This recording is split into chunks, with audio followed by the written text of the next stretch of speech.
What up, guys? Obviously at the gym, you just saw this bench, so we did 405, smooth triple there. I hit a volume PR last Friday with 405. I did 5 sets of 3 all over 405. I did 2 sets at 410. That ended up being like a volume PR. In total last week, I did 18 reps over 405, which was a PR. But obviously feeling a little bit this week, so just kind of chilling out.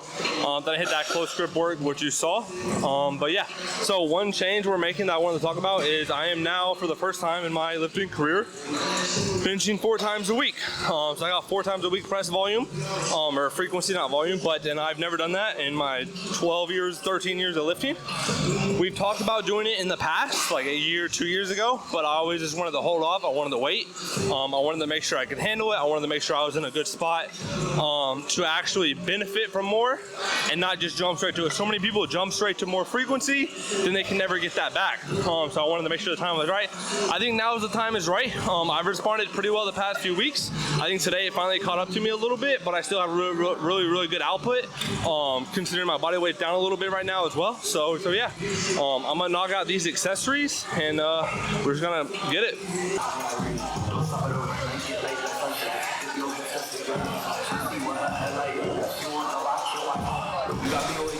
Alright, so home from the gym now, and I just went to the grocery store, so I'm just going to show you guys a grocery store dump real quick. This is about a half run, which basically for me translates to it's like half of what I would usually get. I primarily just needed to stock up on my meat, so that's why I got my lean ground beef and my chicken breast, and then I needed a little bit more bread and then a little bit of pasta. But yep, so I'm just going to show you guys that again. Obviously it's all super healthy, low calorie stuff. Fat-free milk, fat-free cheese is literally a hack. It's literally just like 9 grams of protein. It's maybe 1 or 2 carbs, 3 carbs and no fat. So really good there. This ready pasta is kind of a hack too if you're in a hurry. Rice cakes, some wheat tortillas, sourdough bread, which I eat with breakfast, and my pasture-raised eggs. But anyway, just wanted to show you this dump, this grocery dump, because basically I did mention I'm on a cut a little bit. I'll tell you guys a little bit more about that some other time. But primarily, yeah, so this is what I'm pretty much picked up for food-wise. But my approach right now with training.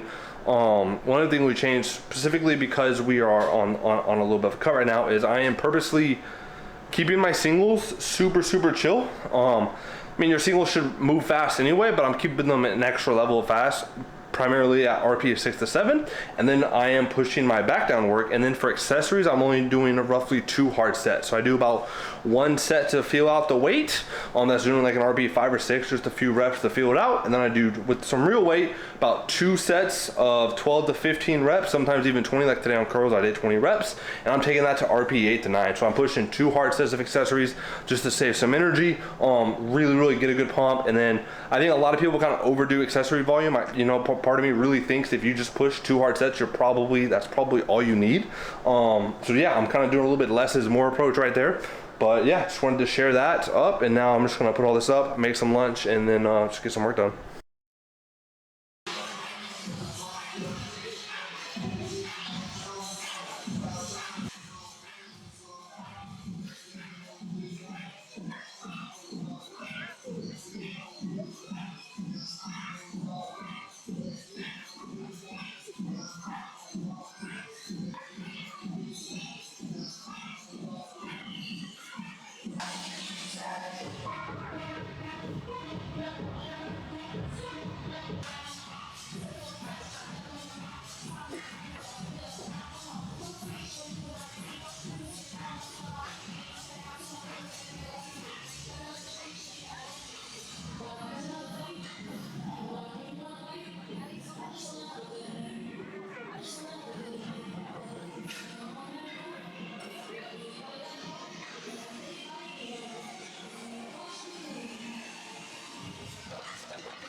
So just finished tempo squat, so secondary squat day.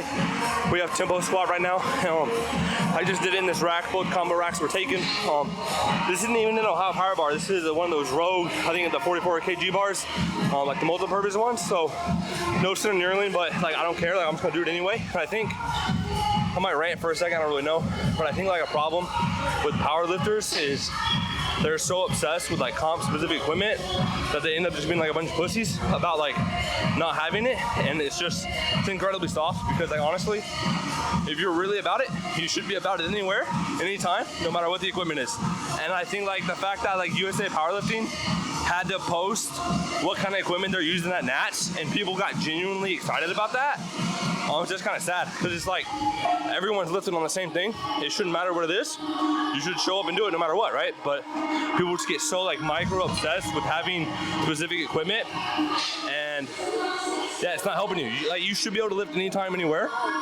You should just be about it. Not only that, but both racks were taken. I literally finished all 5 sets of my squats, and they're still on their rack work too. So like, don't waste time. Like just do the work. And I often think about like look at Anatoly, right? One of the best 105s in the world. He just won worlds from Ukraine during the middle of a war, trained in a bunker on a rusty ass rack with some rusty ass plates. Like he's a fucking about it.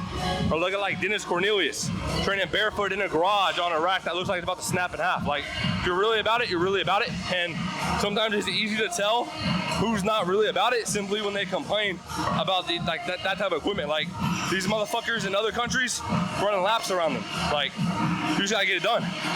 It's not complicated. I tell my people like, look, I don't care what you lift on. Like you gotta get it done. Like you gotta lock in, you gotta do it. I don't care if it's not optimal. Like I don't care if the situation's not optimal. You lock in, you do it. That's how you get better, right? You do that over and over again. You build that consistency, you're gonna be fucking good. Like that's that simple. From the gym now.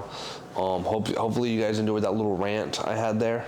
Just kind of in the moment thing, but yeah, ended up seeing the tempo squats. That's also one change we made recently, is running with tempo squats on our secondary day. And I personally think tempo variation is probably one of the best variations when it comes to the squat and the bench, especially the bench. One, obviously you get the neuromuscular control benefits of tempo, right? You get to work the movement, really drill the technique, really feel the movement in all its positions.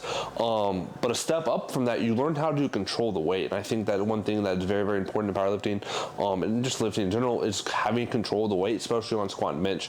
The difference between making or missing a third attempt can literally be, do you have control while you're in the positions that you need to be in, right? And tempo can really help you learn how to just slow down, not rush, and control the weight. So overall, I think tempo is a great benefit. And one thing that I like about having tempo on that secondary day right now is obviously it's load limiting, it's a variation, so we get lower stress, and that helps my recovery a lot too. So I get a really good solid output from low bar without having to truly push 2 times a week low bar, because like I can push it for a little bit, but then it really beats me up, so then I end up having to back down a little bit too, right? So just being super mindful of that. But yeah, but other than that, hopefully you guys enjoyed this video. So I'm gonna go ahead and end it here. But yeah, just gonna keep on chugging along, about 8 weeks out till Nats. And yeah, I'm just gonna show some training since I never really like uploaded anything on Instagram, but I'm gonna try to be a little bit more consistent on YouTube, because I do like showing the training, and then like I mentioned before, I can break it down a little bit more for you guys too. So yeah.